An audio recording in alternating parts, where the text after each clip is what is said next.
You see, loving your Jerusalem, it starts with proximity. You will never be able to reach the people that you avoid. It takes us investing ourselves into their life. I brought a picture I want to show you. I actually encountered this incredible picture whenever I was in Antigua, Guatemala, and it's a picture, hopefully if we can get it up, to show you. So this is an arch in downtown Antigua in Guatemala. Antigua is one of the most visited cities by tourists in the entire country. There is a volcano. Matter of fact, the volcano that exploded several months ago, actually, I don't know if you can see it, but that is the volcano behind the arch at the top that exploded. And as we were walking through the city streets, we were actually getting a tour of the city, and something amazing just hit me as they were sharing the story of this arch. You see on the right side of that arch, there is an old convent. This convent is back from like the 1700s when the Roman Catholics came into this area to try to reach people for Christ. But somewhere along the way, their idea of reaching people got kind of twisted. It kind of got turned around, because on the right-hand side, there was a convent where about 20 nuns lived. And these nuns were supposed to reach out to the community, but they began to get inward focused.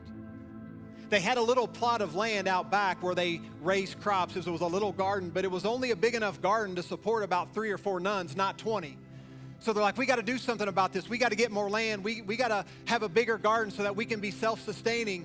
And they couldn't find anything on their side of the street, but there was a plot of land on the other side of the street where they were going to be able to have their garden. But in this moment, they're like, okay, we want to do it over there. There's a plot of land over there. We can have the garden there. But we don't want to cross the street. We don't want to come into contact with anybody that's in this city or in this area. We don't want to come into contact with the local people. So they first actually decided to try to dig a tunnel, but the ground with the volcano was so hard and dense, they weren't able to get across. So they said, well, I know it. We'll build an arch to the other side so that we can crawl through and walk through to get to our garden, so that we'll never have to come in contact with anybody. So that's what they did, and that's where this arch actually came from. And I was thinking, and I was in this moment standing on this street corner, and God just began to minister to me and say, Channock, what are your arches? What are the things that you've set up and created in your life that has caused you to neglect or to avoid the people that I've called you to reach? So I came to ask you this morning, what are the arches in your life? Is it comfort? Is it fear?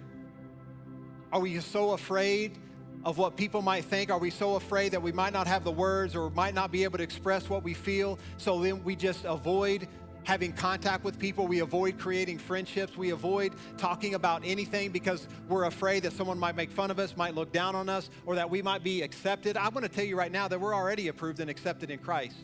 So that's where we get our confidence.